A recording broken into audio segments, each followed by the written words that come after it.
Bonjour à tous. Aujourd'hui, nous allons faire ensemble une double cloison en profilé placo. À la différence d'utiliser un rail et des montants, on va utiliser des lisses et des fourrures. Ma contre-cloison, je vais utiliser des lisses. J'ai une cuisine sur une longueur de 3,25 m. Et là, je vais avoir une petite isolation qui va me mettre à niveau mon radiateur. Donc, ça me laisse très peu de place pour faire une contre-cloison. Le collage sur le mur, ça va pas me faire une épaisseur assez large. Donc, on va se monter une petite cloison. Et le fait, le problème vient de mes évacuations, de mes arrivées d'eau, de la salle de bain qui est derrière. Bon, c'est pas tout jeune, mais je compte pas y toucher. Autrement, il faut que je pète la salle de bain derrière. Donc, il faut que je recule mon mur de 5 cm. Sur une précédente de mes vidéos, qui était sur comment monter un plafond en suspens à bascule, j'avais fait la parallèle de mon mur, qui me sert de base. Donc, on va faire l'équerrage. J'ai déterminé sur ce point, qui est ici, le positionnement de mon lisse. Je vais apporter mon laser en alignant sur ma parallèle qui est ici. J'ai positionné mon laser pour faire l'équerrage. Je me suis mis sur mon repère qui est au sol et que j'avais mis aussi sur le côté des murs. Et ça donne mon équerrage pour positionner mon lisse. Ainsi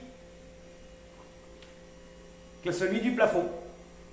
On va déjà faire le trait au sol et on viendra repositionner le laser correctement dessus pour pouvoir faire un plafond complet. Tu vois, avec les tuyaux, ça ne me le sort pas ici.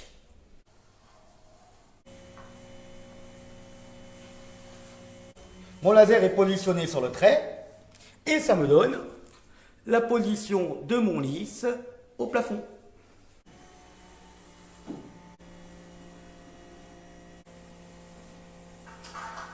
Maintenant que j'ai fait mon marquage au sol et au plafond, je vais venir poser mon lisse au sol.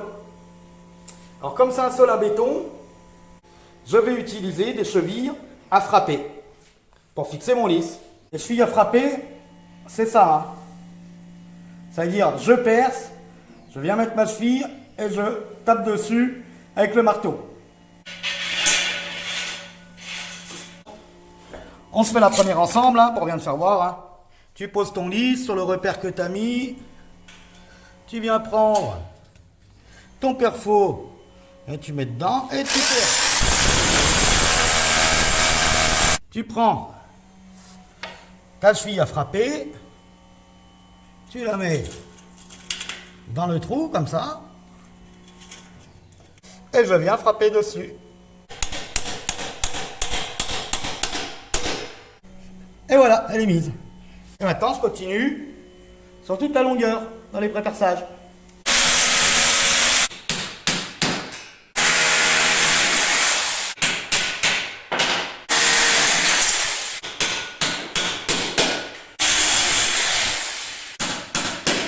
On va poser le lisse maintenant sur le repère qu'on a fait en haut. On va tomber comme mes fourrures sont en long. Je ne vais pas pouvoir me prendre dessus avec des vis à placo. On va prendre le premier trou, on va y mettre une vis molly, on va la visser, on va fixer le lisse. Après, on va prendre le repérage des percements pour remettre les autres chevilles molly.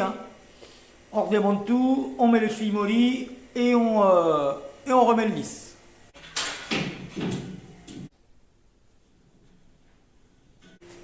Je viens percer dans le placo avec un forêt de 10. Pour la bonne raison, on pourrait faire le trou au tournevis.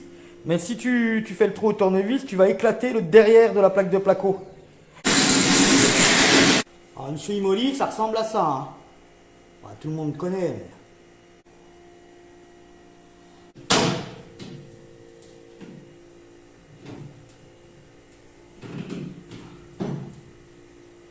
Maintenant, je viens refixer mon lisse au plafond avec la cheville molly que j'ai mis pour pouvoir prendre les emplacements pour mon perçage de cheville molly.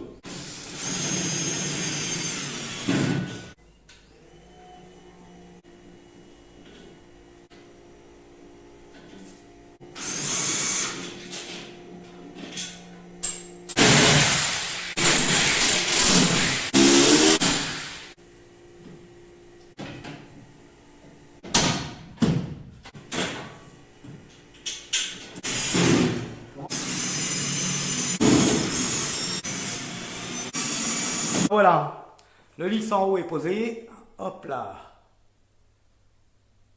Et le lisse en bas est posé aussi. On va passer à la première fourrure. Donc on va positionner notre première fourrure, hein. Je vais mettre le contrôle laser et on va fixer, voilà, des appuis Optima.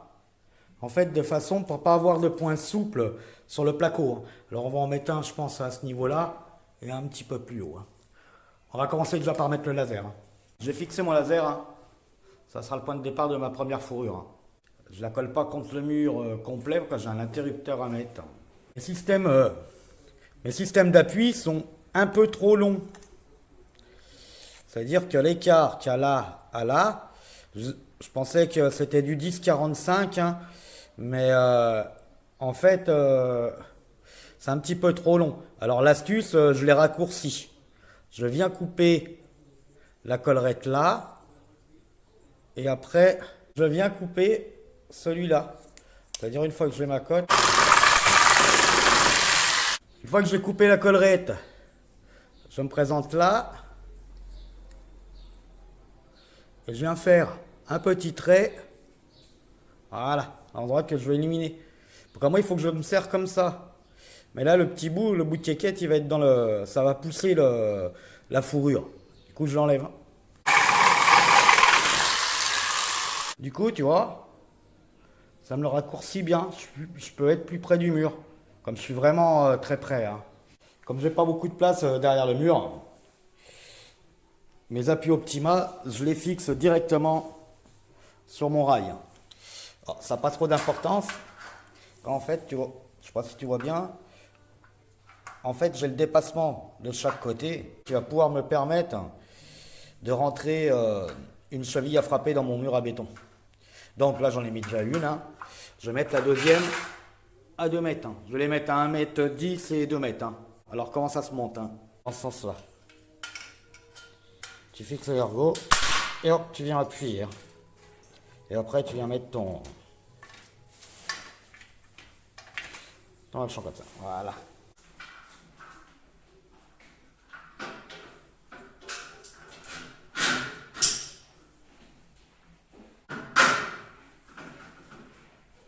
Je te fais voir juste quand tu mets ta fourrure dans l'hélice, hein. Je mets mon contrôle laser au milieu de ma fourrure, hein. T'as un petit rebord. Au moins ta fourrure elle est bien droite, quoi. Pour fixer ta fourrure dans le lisse, hein, en bas et en haut, hein, on utilise les autoforeuses à tête bombée. C'est-à-dire quand je vais venir plaquer mon placo, ça évite que le placo y pète. Je vais venir percer les deux côtés, hein, avec une mèche de 6 pour rentrer mes chevilles à frapper.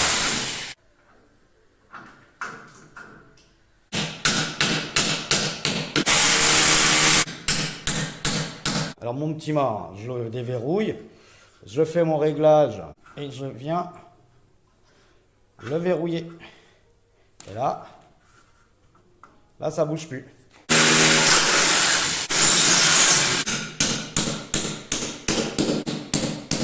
Quand on fait une double cloison en fourrure, hein, c'est le même principe qu'une double cloison rail montant. C'est-à-dire tu pars de ta première fourrure, 60 cm plus loin, tu mets ta deuxième fourrure et l'autre à 1,20 m. Que je pars pas sur un angle plein, je suis sur un angle vide qu'il faut que je refasse. Donc de ma première fourrure, j'ai laissé un espace de 20 cm pour faire mon angle. Donc ma première fourrure, ma troisième sera à 1 mètre, donc je mets mon deuxième montant à 50 cm. Je viens me cadrer sur le marquage à 50 et ça me donne l'aplomb de ma deuxième fourrure de haut en bas.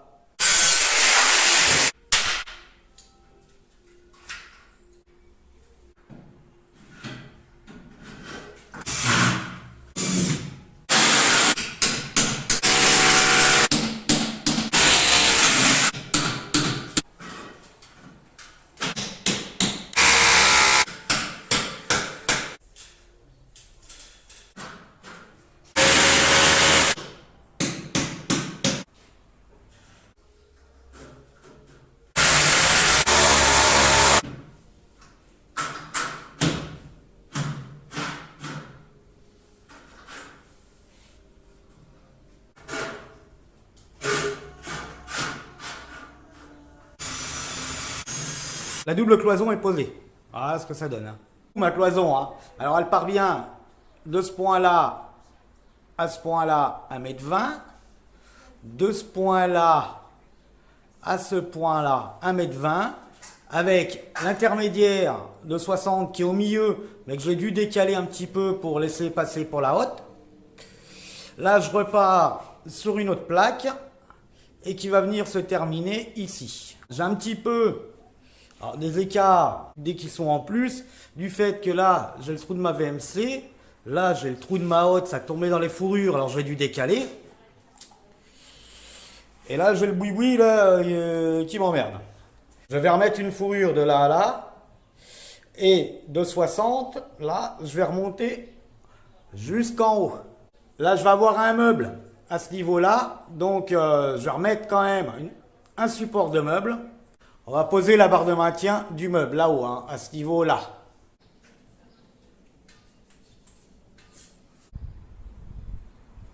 Alors pour mon support, de part en part, en fait, je vais mettre des lisses, des bouts de lisse.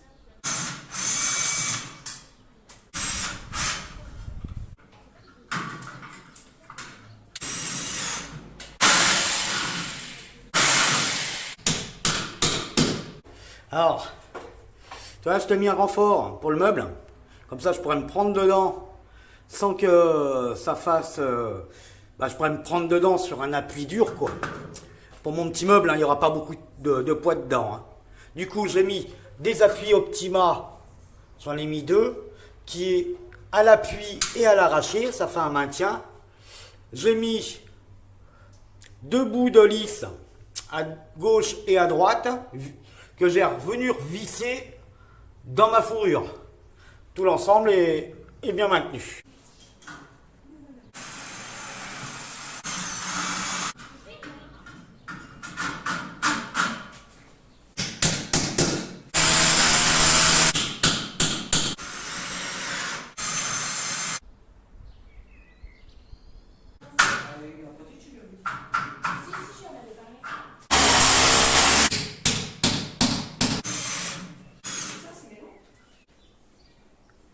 La double cloison est posée. Hein. Alors je t'explique. Hein. Ici, on part du mur, on vient à 60. De 60, on vient à 120. De 120, on revient un petit peu plus de 60. Là, ça doit être 70, je crois. Je ne pouvais pas faire autrement avec le décalage là-haut. Hein. Là, on a 2,40. Et de 2,40, là, on part sur la dernière plaque, hein, dont l'intermédiaire de 60 qui est ici. Voilà. J'ai fait un petit caisson, comme ça va rester apparent sous les meubles. Et j'ai fait un entourage pour fixer mes plaques de placo, que ça fasse propre et que ça soit solide. Il me reste à tirer l'électricité derrière les cloisons, et on revient pour la pose des placos.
Je vais faire mon aliment de coin. Je vais le couper.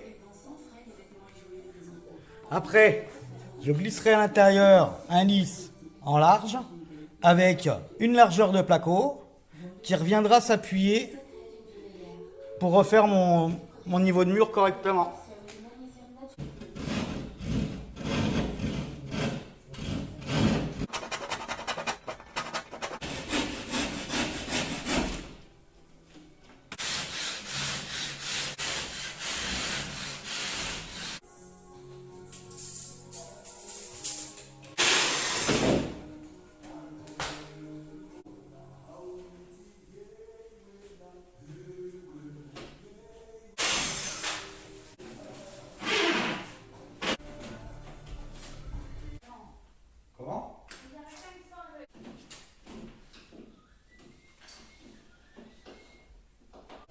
Bon voilà. Le mur est fini. Hein. Je vous souhaite bon bricolage. Tchuss!